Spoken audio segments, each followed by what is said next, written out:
I'm Alice Jordan Miles. I'm the director of the Behavioral Health and Family Studies Institute at Purdue University Fort Wayne, as well as the director of the Indiana Suicide Prevention Coalition.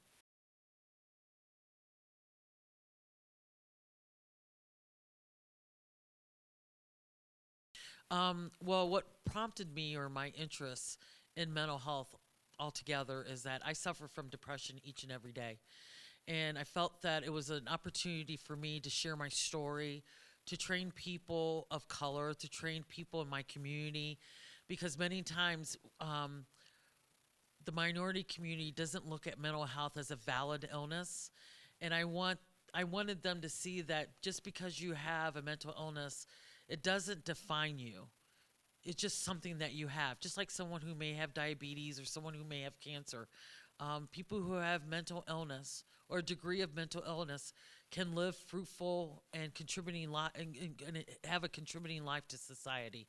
So I just wanted to be that testimonial, if you will, to be that person that people can say, "Hey, she has that too, and I can live a good life as well."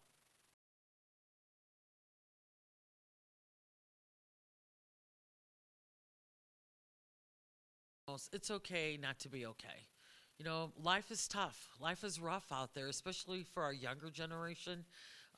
We want everybody, or as parents, and I'm guilty of this myself, we want our kids to be perfect. We want them to exceed, take upon every opportunity. That's not always the right thing for every young person or even an adult.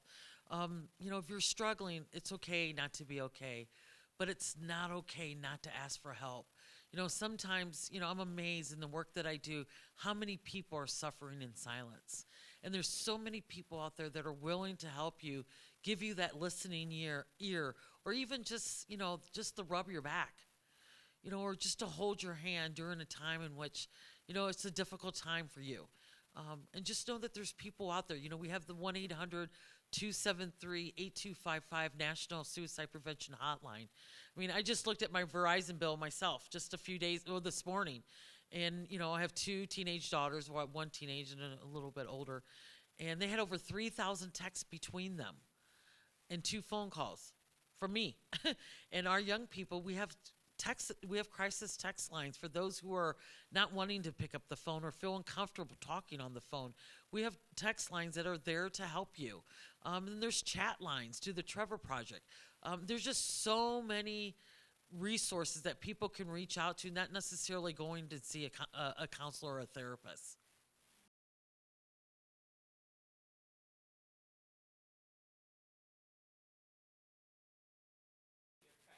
Well, I would say first and foremost, social media is the death of the generation of young people.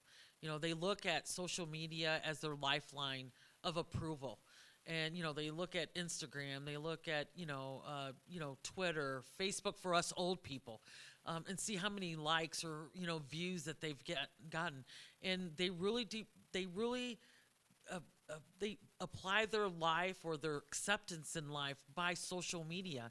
And unfortunately, that's not true things. I mean, a research was just released that said that 70% of things that are posted on social media is fraudulent.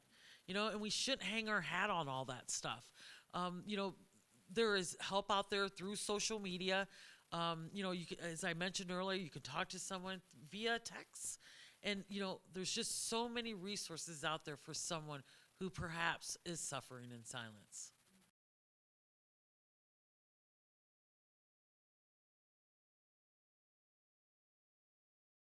Well, first and foremost, they can contact me directly. My email is jordana@pfw.edu, or you can reach out to me through social media, Facebook, the Indiana Suicide Prevention Coalition, as well as come and join a statewide initiative, the Indiana Suicide Prevention Network.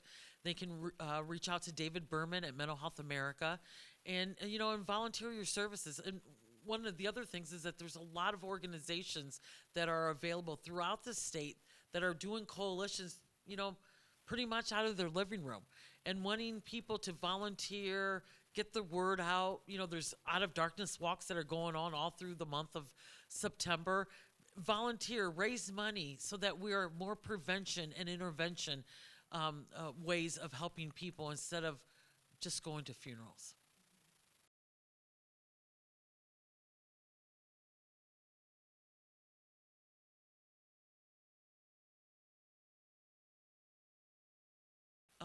letting them know that they're there for them. Maybe perhaps they feel uncomfortable talking to them directly, getting them in hands of someone that you trust that could talk to them and encourage them to share what their feelings are and to let them know that they're not alone. Depression or anxiety, that's a very lonely and dark journey. And a lot of people are walking that by themselves. And a lot of times when you're helping someone is to show empathy. Empathy garners connection. Sympathy garners disconnection.